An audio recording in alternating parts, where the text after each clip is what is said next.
Éditorial audio du 26 août 2022. La Turquie est-elle un partenaire ou est-elle un adversaire? Un peu d'histoire pour y voir plus clair et un peu d'actualité. D'abord, au niveau historique, les choses sont simples. L'Empire ottoman, qui était l'ancien nom de la Turquie, a été l'ennemi traditionnel de l'Europe pendant 5 siècles. Cet empire ottoman a réussi à s'emparer d'une bonne partie des Balkans, jusqu'à l'Ukraine actuelle et la Crimée d'ailleurs, y compris la Hongrie, a assiégé Vienne à plusieurs reprises, a battu la chevalerie européenne qui s'est opposée à lui à Varna, Nicopolis, ou encore à Kosovo-Polier. L'Empire ottoman s'est emparé de Constantinople en 1453, malgré la résistance héroïque de Constantin XI. Et Georges de Podiebrad, au XVe siècle, propose d'ailleurs le premier embryon d'une Europe politique pour y faire face. C'est donc l'Empire ottoman qui est l'ennemi de l'Europe, qu'on qualifie pourtant paradoxalement d'homme malade de l'Europe par la suite. Donc un empire extrêmement fort, présent en Afrique du Nord, Maghreb et Machrek, au Moyen-Orient et en Europe. Et puis il faudra donc des siècles jusqu'en 1913 pour que la Turquie soit chassée d'Europe, pas totalement, puisqu'elle garde la Thrace et Constantinople, devenue Istanbul. En 1914, l'Empire ottoman choisit les puissances donc, de l'Alliance contre l'Entente, donc l'Allemagne et l'Autriche-Hongrie. L'Empire ottoman est battu, 1918, et il est démantelé. Et la Turquie doit retrouver une taille beaucoup plus raisonnable, plus petite encore que celle d'aujourd'hui. En effet, la ville d'Istanbul doit être placée sur un mandat international, une ville ouverte. Le reste de la Thrace annexée par la Grèce, ainsi que la région de Smyrne. L'Arménie récompensée également, les Kurdes indépendants, donc la Turquie devait être fortement diminuée en taille. La région d'Antalya était envisagée comme annexée par l'Italie, enfin vraiment un démantèlement complet de l'Empire ottoman. Contre cela, avec une Europe qui est quand même épuisée par 4 ans de guerre et la menace bolchevique à l'Est, eh bien Mustafa Kemal, qui est un général turc, va s'élever et va gagner. Il va réussir à limiter la casse et il va réussir à chasser plusieurs millions de Grecs de la Turquie. Les Grecs expulseront également les Turcs. Donc la Grèce est punie, entre guillemets, malheureusement elle n'est pas défendue par le reste de l'Europe. Le traité de Sèvres est annulé par le traité de Lausanne, beaucoup plus favorable. Le Kurdistan indépendant, on oublie. Les morceaux donnés à l'Arménie, on oublie, etc. Mais Mustafa Kemal Atatürk, qui va se faire appeler Atatürk par la suite, veut moderniser son pays. Il a compris que la Turquie était une nation, la France de l'Empire ottoman, même s'il y a des Kurdes et autres. En tout cas, il a ce modèle jacobin en tête. Et évidemment, il va donc mettre en place un régime autoritaire, une république autoritaire, et engager des réformes extrêmement importantes et imposantes. Adoption de l'alphabet latin, au détriment de l'alphabet arabe. Turquisation de la pratique islamique, avec l'utilisation par exemple du nom de Tanrı pour Dieu au lieu de Allah. Onomastique modifié également. Les noms des gens doivent changer. Il faut rajouter un nom patronymal un peu comme les autres Européens, tout Atatürk. Et qui veut dire père des Turcs en plus. Donc il y a toutes ces démarches. Modernisation, vote des femmes avant tout le monde, constitution inspirée de la Suisse, suppression du pouvoir religieux et du pouvoir historique, le califat comme le sultanat est supprimé. Des réformes donc dans tous les domaines, interdiction du fez, on s'habille à l'européenne, les femmes portent des robes, à l'européenne aussi, interdiction du voile dans les universités, dans la rue et ailleurs. Une réforme très importante qui va inspirer l'Iran de Reza Pahlavi, l'Afghanistan et autres. Cette révolution kémaliste, c'est une exception dans le monde musulman au sens large, hors Albanie et pays d'Europe, et évidemment c'est une révolution extrêmement forte, mais Mustafa Kemal meurt en 1938, des suites de sa consommation d'une certaine substance interdite par l'islam, voilà, et la figure donc du grand chef s'éteint. Inonu le remplace et assez rapidement, la question de l'alliance avec l'Allemagne se pose et est assez vite abandonnée parce que l'Allemagne ne gagne pas en Russie, en Union soviétique. La Turquie donc choisit de déclarer la guerre à l'Allemagne quand les enjeux sont terminés. Comme ça, elle fait partie des alliés, elle fait partie du bon camp. Et évidemment, ça va avoir des conséquences. Alors, Inonu, mais surtout ensuite Menderes et d'autres après lui, vont relâcher la pression sur la question religieuse. il y aura la création de cet islamo-nationalisme ambigu, qu'on va retrouver par exemple chez les Loughris, où les Loughris ont à la fois un côté païen et chamaniste d'un côté, et vont ensuite mettre en avant cela. En tout cas, le MHP, qui en est l'héritier, et qui existe toujours aujourd'hui, est maintenant sur cette ligne. L'islamisme politique, par contre, est interdit. Il est verrouillé. Mais il commence déjà à prendre ses marques, car la révolution kémaliste n'a pas été au bout, elle a été trop courte, de toute façon. Et il y a une forme de fierté nationaliste turque à mettre en avant l'islam, qui a été adoptée par les Turcs oghouze au cours de leur périple en Asie centrale. Et donc, voilà un petit peu où on en était. Alors, comment ça va évoluer? Eh bien, la Turquie des années 50, même des années 60, paraît comme un pays moderne, et est considéré, malgré tout par certains, par beaucoup même, comme un pays quasiment européen. C'est pourquoi De Gaulle et Adenauer font des promesses en l'air à la Turquie en imaginant une adhésion à la communauté économique européenne, en 1963. C'est aussi du fait des bonnes relations entre l'Allemagne et la Turquie que l'Allemagne va faire venir plusieurs millions de travailleurs turcs sur son territoire. La question donc de la Turquie à l'époque n'est pas du tout la même. Qu'elle soit largement musulmane ne pose pas de question pour les dirigeants de l'Europe. C'est un allié, membre de l'OTAN, c'est important de signaler, qui lutte contre le danger communiste. Donc voilà, la Turquie, pourquoi pas. C'est dire s'il y a une naïveté de nos dirigeants de l'époque. Ou alors on promet des choses en sachant bien que la question ne se posera jamais.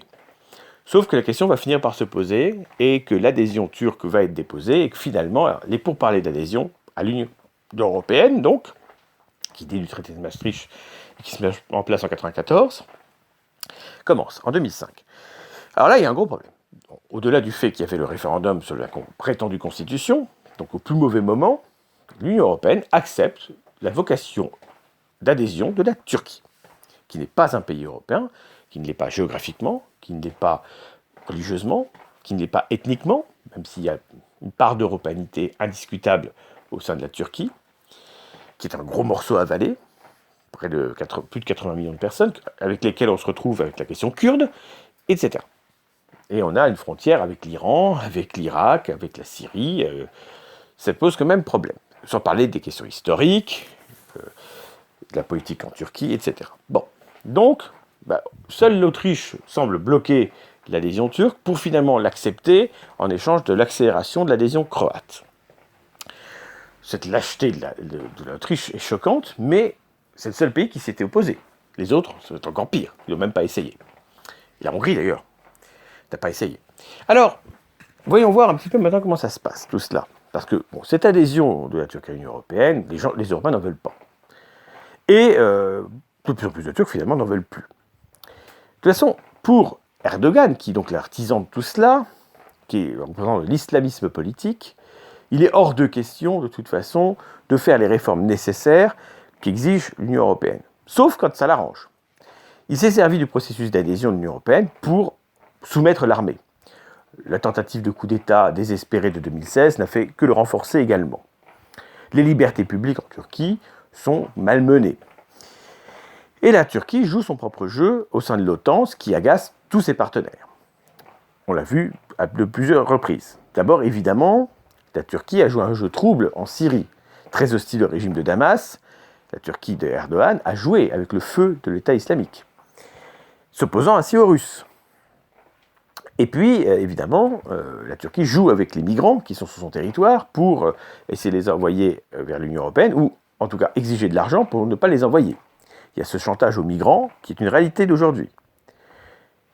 Et puis, il y a ce retournement d'alliance. Finalement, la Turquie joue maintenant la carte plus ou moins russe, puis revient en arrière, joue une carte neutre entre l'Ukraine et la Russie, se présente comme le seul pays capable donc de faire la jonction entre les deux pays. Là, Erdogan condamne toute annexion russe de la Crimée et du Donbass, mais il est capable de dire le contraire dans un mois. Ce qui est sûr, en tout cas, c'est que le reste de l'Europe est écarté. Poutine accepte de discuter avec Erdogan, et pas avec les autres, finalement. Ou difficilement. Alors, ça fait beaucoup. Et beaucoup de gens se demandent pourquoi est-ce qu'on garde la Turquie dans l'OTAN. Ce problème, c'est qu'on ne peut pas leur sortir. Parce qu'il n'y a pas de clause d'éviction prévue par l'OTAN Notre pays ne peut pas être sorti de l'OTAN parce qu'on a envie qu'il s'en aille. Donc c'est compliqué. À moins d'un démantèlement de l'OTAN remplacé par une autre organisation, la Turquie va rester dans l'OTAN. Et c'est son intérêt d'y rester. Erdogan n'a aucune intention de faire sortir son pays de l'OTAN, ce qui n'impose rien. Donc la question de l'adhésion de la Turquie à l'Union européenne, dans les faits, est terminée. Mais personne n'a le courage d'y mettre fin officiellement. Officiellement, c'est à l'arrêt, mais ce n'est pas abandonné. Ça n'avance plus du tout, évidemment. Mais les Européens n'ont pas le courage d'y mettre fin officiellement. Erdogan, lui, a comme objectif de dépasser le nombre d'années de pouvoir de Mustafa Kemal, ce qu'il a fait d'ailleurs.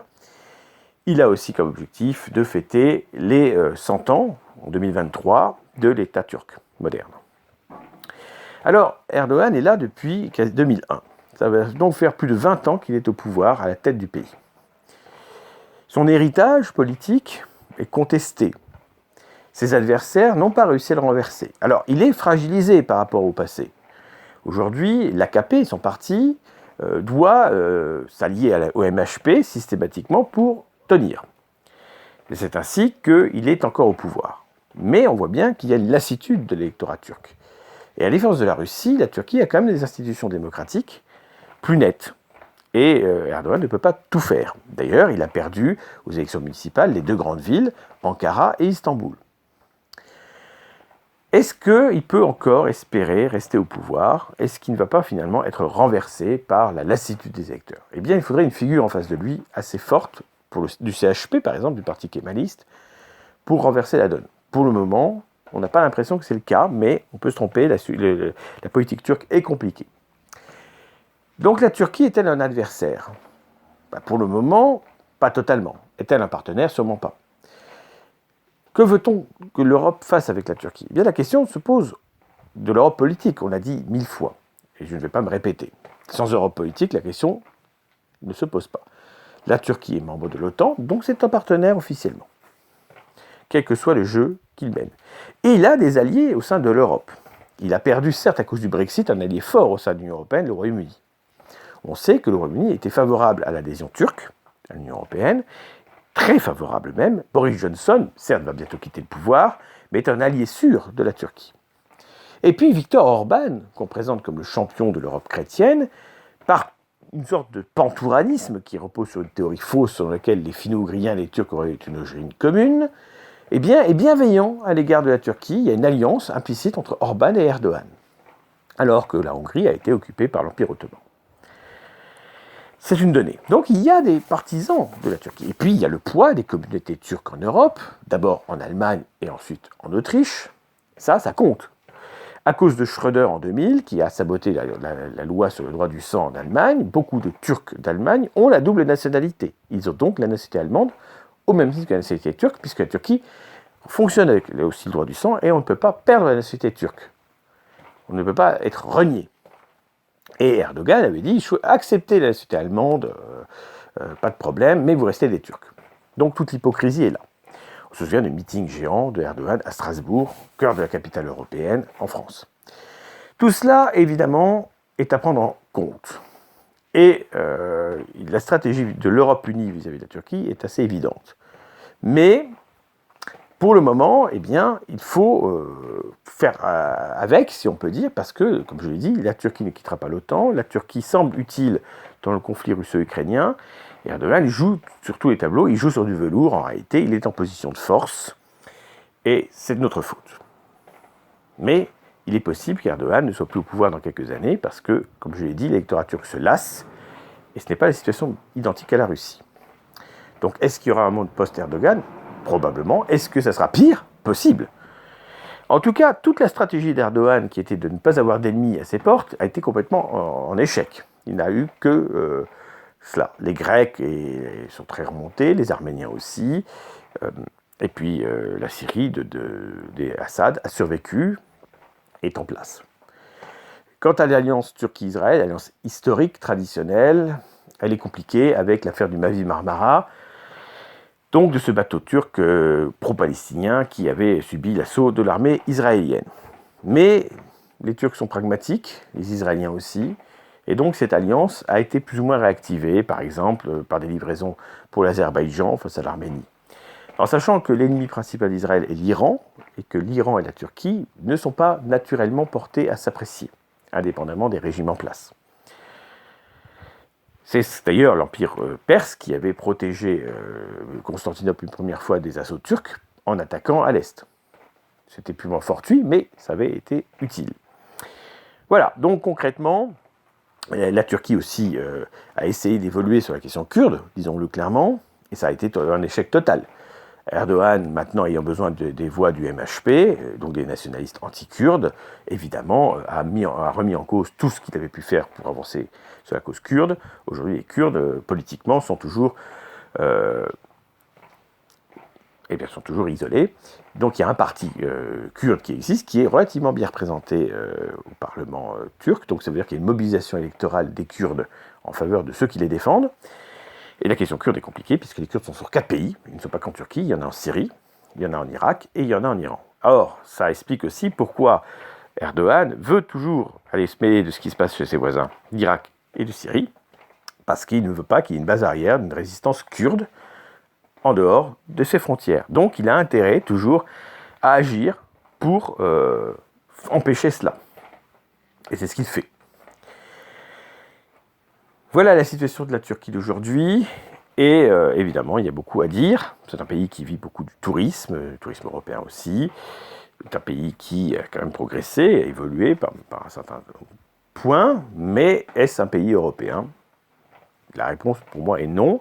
Comme je l'ai dit, il y a une part d'européanité indiscutable chez les Turcs. Les Turcs, ce qu'on appelle blancs, c'est-à-dire les Kémalistes, Beyaz, Turkler, est indiscutablement, essentiellement européenne. Il y a des origines du Caucase aussi, et quand on est d'accord pour faire entrer, comme moi je le prône, l'Arménie et la Géorgie, eh bien on sait bien que le Lazistan, par exemple, et d'autres régions ne sont pas très éloignées. Donc il y a la question religieuse, il y a la question linguistique, il y a la question culturelle, il y a la question politique, il y a la question historique et la question géographique. Et tous ces éléments-là vont contre une adhésion turque. Il y a d'autres arguments qu'on pourrait opposer, mais ces arguments aujourd'hui sont faibles. Donc voilà, adversaire ou partenaire, c'est un partenaire dans le cadre de l'Union européenne actuelle, c'est un partenaire dans le cadre de l'OTAN, mais fondamentalement, il semblerait que ce soit un adversaire d'une Europe authentique. En tout cas, si l'Europe était unie, je ne crois pas qu'elle soit alliée de la Turquie. Mais ça, c'est mon avis.